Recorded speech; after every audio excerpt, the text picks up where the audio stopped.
He's breakdancing holding a beer, I think. Yeah. Oh, yeah. That's a double shot of bourbon. It's open bar, guys. So drink up.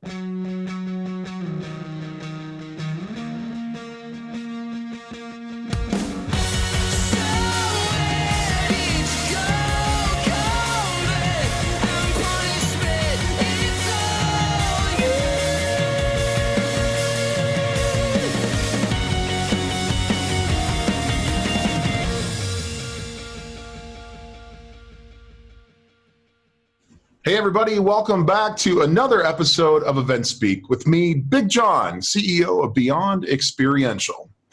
We have an extra special show for you today, as we are going to be doing a roundtable discussion and demo with our good friends over at Gamerjibe. Let's be honest, guys. Right now, for obvious reasons, everybody's pushing digital. And these guys, I think, really have a very unique and just an amazing kind of virtual event experience to share with us. Now, we also are very excited to welcome to the show our good friend, Mr. Joel Miller, who is not only a guy that comes with a big background in the tech business. He is the CRO of CodeFirm.com and VP of SwiftMile.com. He's also going to be hosting a new tech show here on the EventSpeak network. We're very excited to welcome all these folks to the forum. Gamerjibe and Joel, welcome. Hey guys, so Joel Martin here, and a pleasure to meet everybody. Looking forward to your to hearing more about Gamerjibe. Yeah, absolutely, and thanks, Big John, for inviting us, and thanks, Joel. We're excited to be here on this show. Pete is our VP of Biz Stuff. I'm the CEO. Pete, do you have anything else to share? Yeah, I'm just excited to be here. This is a very exciting time where folks are looking for a solution to park their events. And I think just with all the different options that are available out there, there is certainly a dynamic shift in wanting to differentiate how your event is going to look, aside from, the Brady Bunch style, Zoom-like elements that we've seen traditionally so far. And I'm just excited to be here. Thanks. Absolutely, guys. And, 100%. I think that prior to COVID, the digital event was something I think there was a lot of tug of war with your traditional standing event industry. People are like, you can't replicate the actual experience of interacting with people. It's just not the same. But now, because of COVID and because it's just what was the future has now become the present, it seems like Gamerjibe's timing is perfect. So what I think would be really cool to do with you guys is to rev up maybe a demo to give the folks that are watching at home an opportunity to look inside this virtual world and just kind of try it out for themselves, so to speak. Yeah, what's really unique about the world that we're living in now is that everybody wants to find some kind of solution for really driving a recapture of lost sponsor revenue. And so we're able to curate, with a lot of unique capabilities and, customizability, these interactive environments easily accessible through a browser. Because we understand that there are some limitations with internet bandwidth and just how old a machine will be.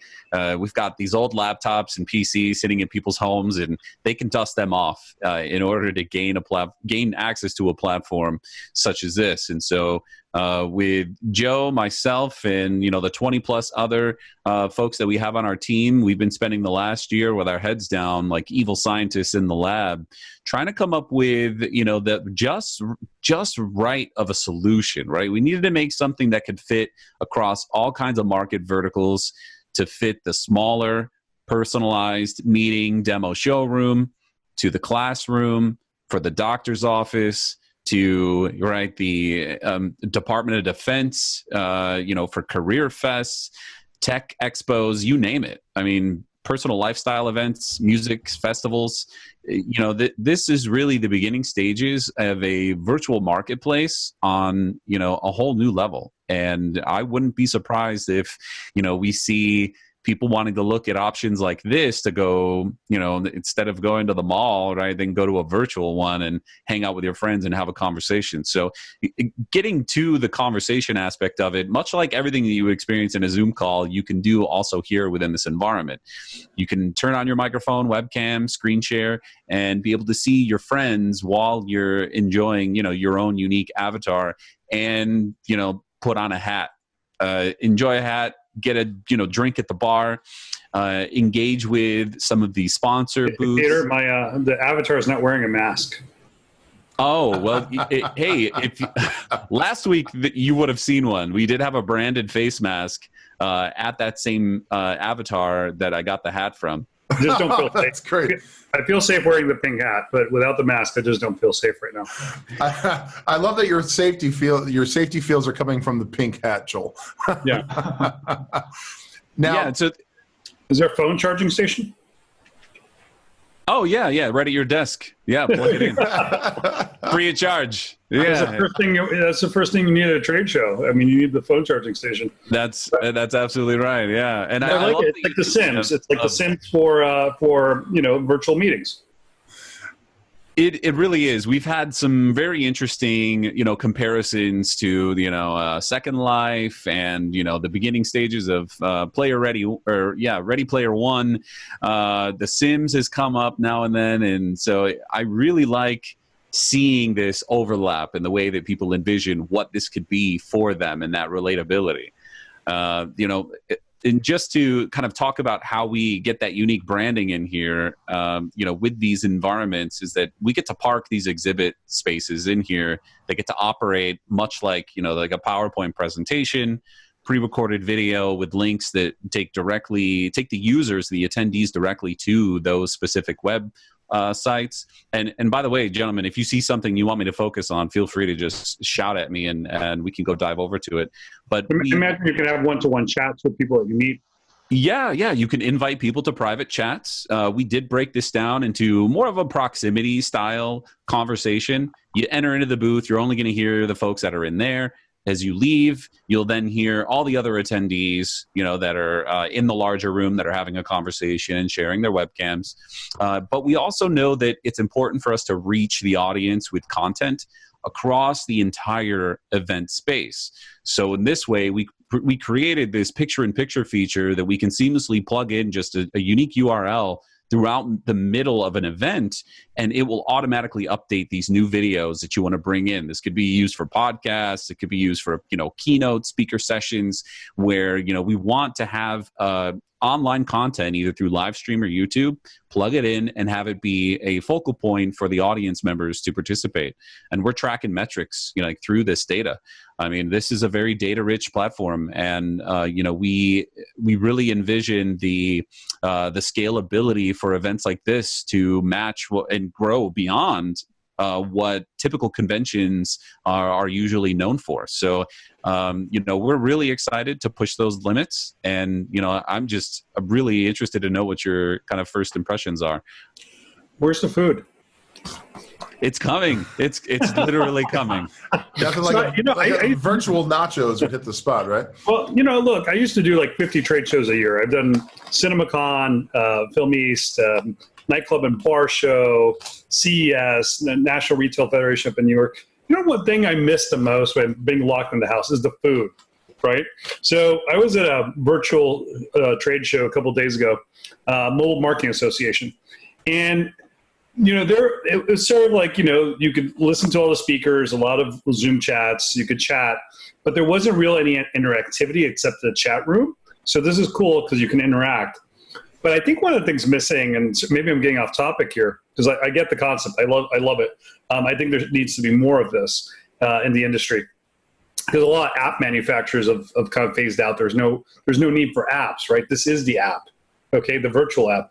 But what's missing is the food. So I would like everybody to get like a Postmates or like a meal delivered to your house while you're attending the conference. So you could all have a meal together, because it just doesn't make sense anymore that I might be eating cereal in my underwear and the other guy is having a nice hamburger they had delivered. So Why not just deliver everybody a hamburger so you can eat your virtual hamburger together, or a pizza, right? So I'm just saying that's the one thing missing right now. You got the social aspect down, which I think is pretty cool.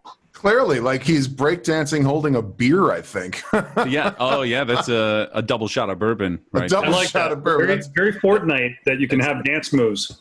It's open bar, guys. So drink up. Yeah. This is what really is interesting about this is that depending on the client or the like the event itself, the events rights hosts, the owners, they really get to choose what kind of partnerships they want for these particular environments. And so if they want a food delivery service, they could park a booth in here, have a cool promo code, plug it in, discounts for everybody, and a rev share for the events rights owners.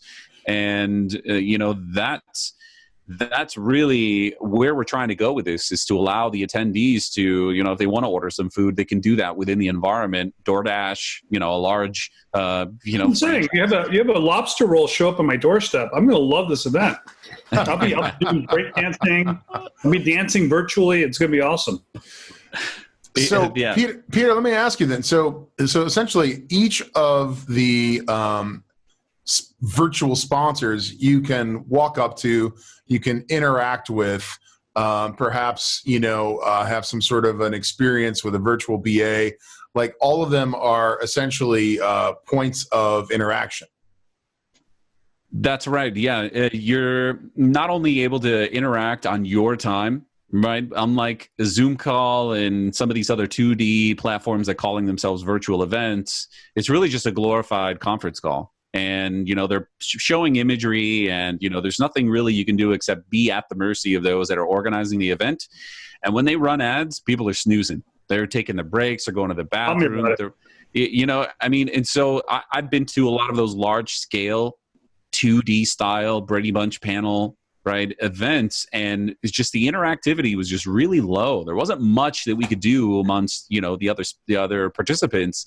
And then when they do the shuffle, right, when you get stuck into that group of randoms, then what if you meet that one individual that you hit it off really well? You've got 15 minutes, in hopes to try to get that conversation between them, and then you're going to get shuffled, and good luck trying to connect with them. And there's no way you're going to find their LinkedIn profile unless, unless that's the goal, that everybody's using the first 5 minutes to share their socials and, find me on LinkedIn and connect. Well, we built that into this environment so that you could click on somebody's avatar and it'll show up, their LinkedIn profile will show up here in their bio.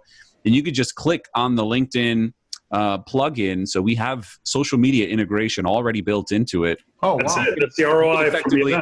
Yeah, you could effectively see somebody's business card before you even have a conversation. And we think that that's extremely powerful in terms of data exchange rates. And, we hear Elon Musk talking about that all the time, is like the computer human brain interface, right? And if you don't want to go as far as in, plugging in a metal rod in your head like the Matrix, this is the safest bet for you to really plug in without having to worry about submitting to our computer AI overlords. And so I really love the idea of us improving our efficiency and using these meeting spaces, because what you can typically do in an 8-hour trade show and conference in terms of networking, you can accomplish that same workload within a 3-hour window and meet even more people and create more homework for you in terms of connections. For those that you didn't get to talk to during the event, you can easily follow up with them because you made that connection on LinkedIn, and you can meet with them post-event. Gamification. That's incredible. Have you done any gamification here? Yeah. We like to throw in, you know what, Joe, I'm going to let you talk about some gamification, mate. I don't want to steal all this thunder, man. No. I mean, I think there's a lot of the whole experience itself, right? It's pretty much a game. The fact that people can now immerse themselves in this virtual world while having a meeting or event or a conference, really changes the game, and literally. And in terms of gamification, we are looking at ways on how we can add, little quizzes or quests to encourage people to move around the space, to meet new people, to view new content, to be able to connect with the exhibitors. And those are all really great ways in how we can take full advantage of the online space.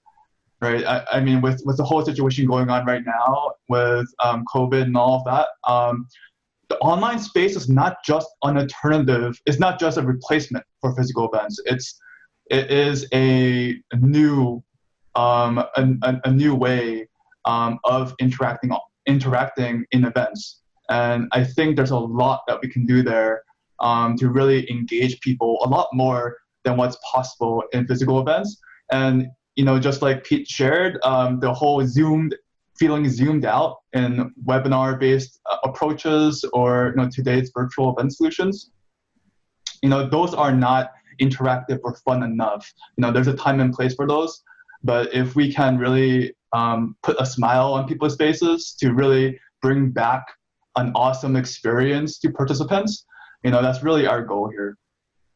Yeah, if you want to retain your sponsors and retain your audience and keep them fully engaged, we got to give them more than just a webcam and a 2D interface. We've got to give them something that they can start to tell their own story and use the product that we're creating to then amplify their creative elements, right? Their products, their services, and really reach people in a whole new way.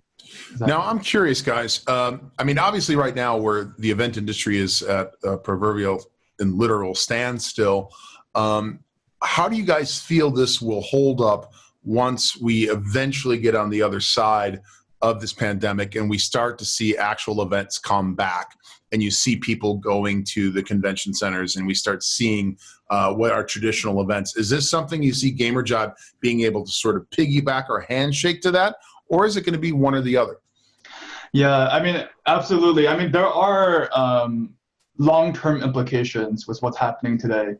And, people, virtual solutions and different ways on how to interact or make an event more lively will become evident as even post-COVID. There are three main markets, generally that we're thinking about. One is, more obviously, the physical events, replacing their events with virtual solutions, because there really is no other solutions that are out there.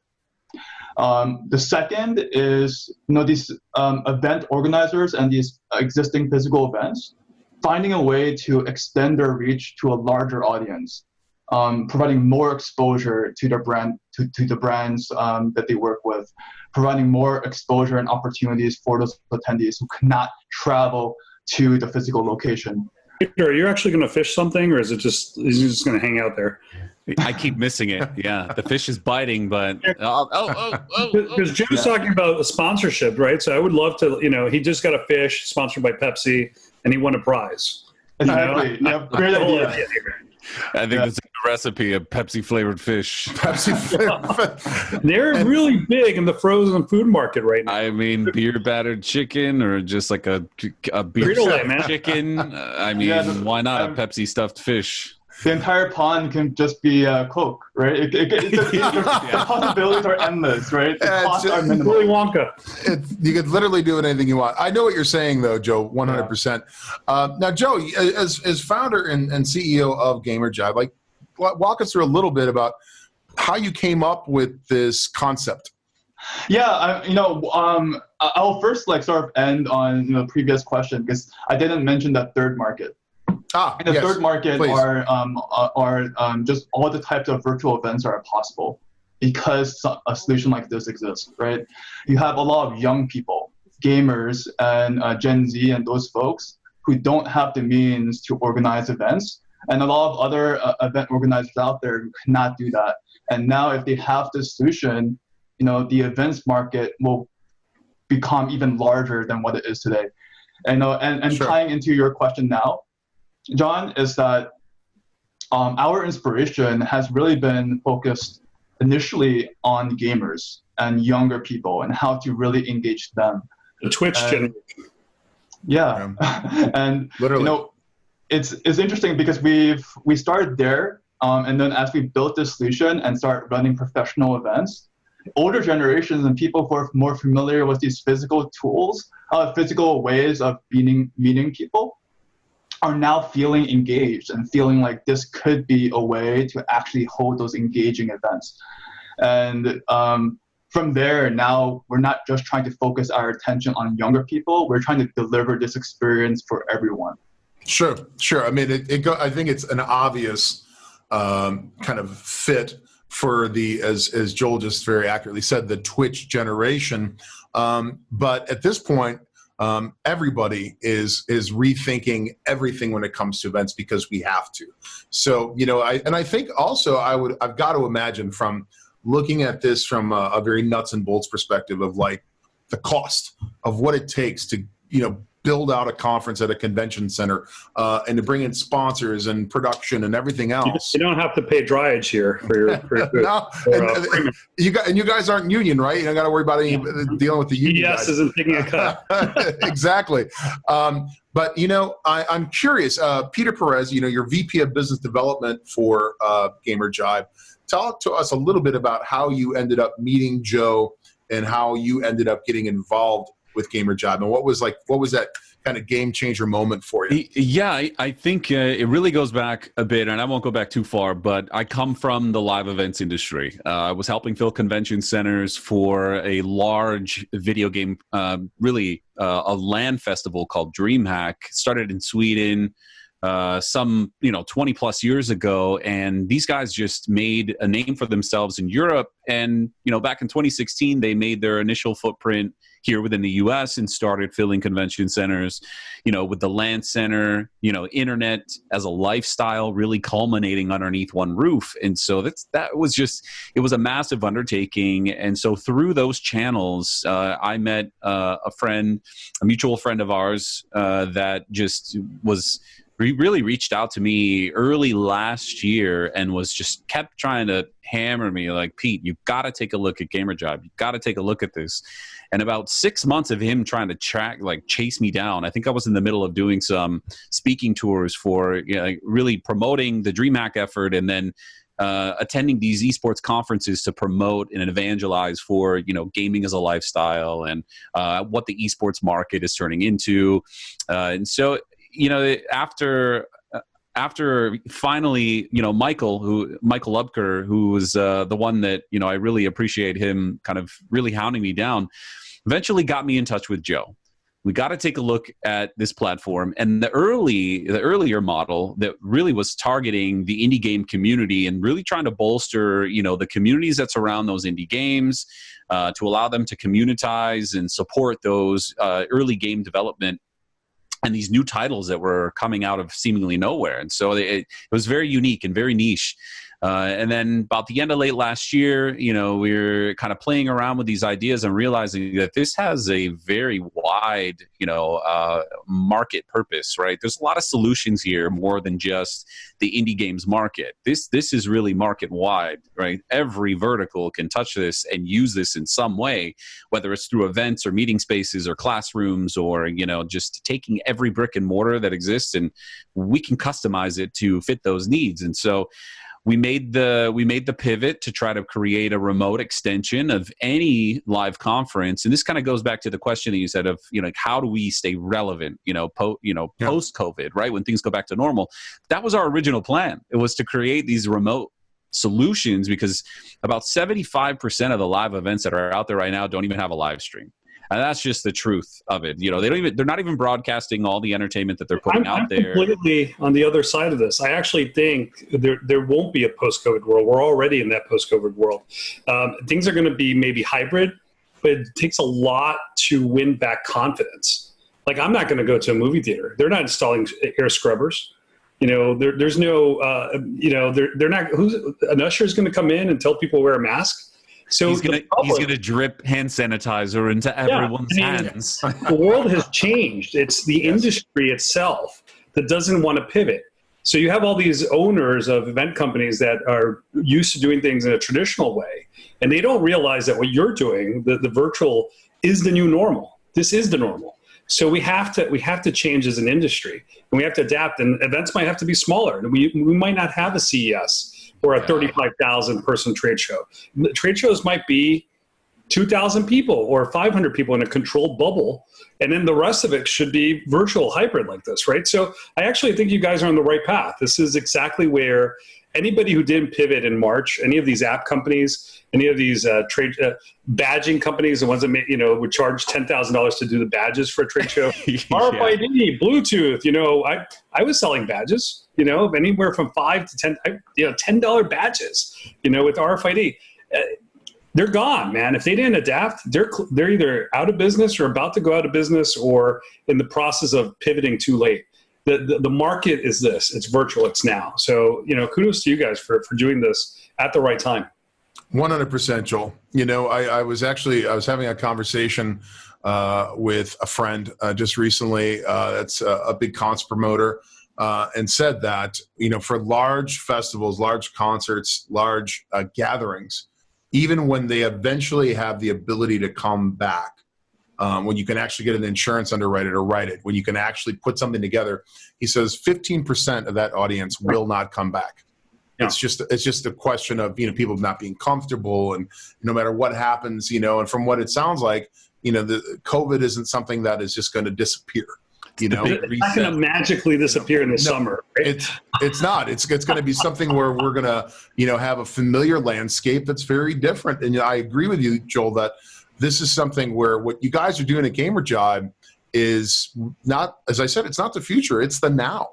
And I think it's something that when you can engage people on a level, especially that gamer kind of approach to it, you add something a little fun to it. Because you're right. I mean, everybody's zoomed out. Everybody's, from these generic kind of, virtual experiences. It's like you got to give people something a little bit more, because that, I think, plugs into what you get on site, where you get the interaction. You get something that you experience something, and therefore you're able to take that with you. You remember it, and now you guys are just kind of redefining it.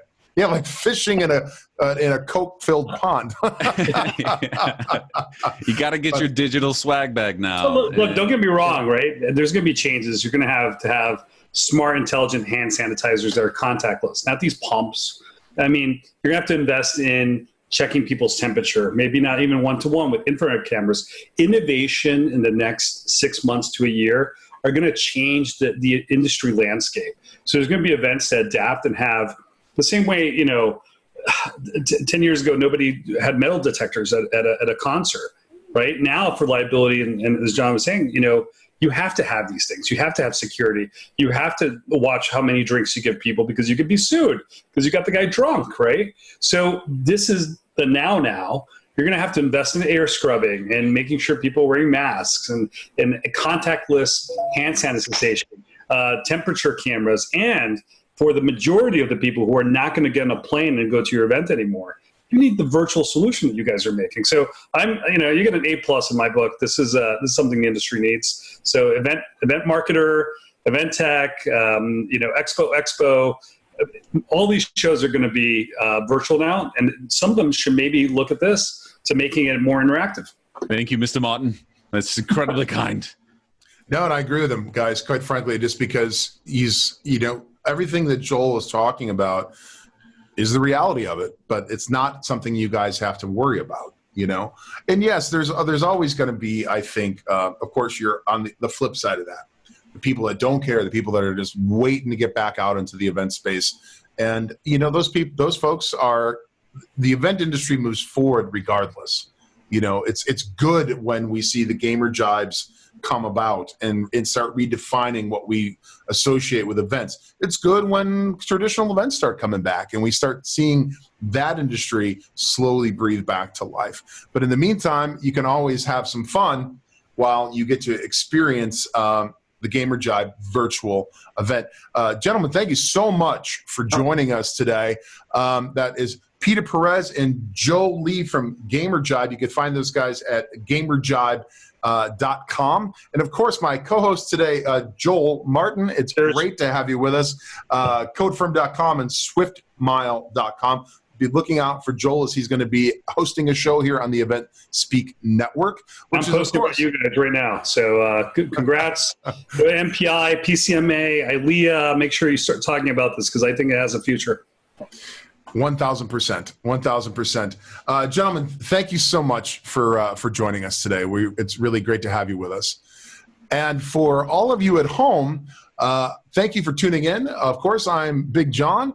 This is EventSpeak on www.eventspeak.com. We'll see you next time. And as always, please take care of yourselves and each other.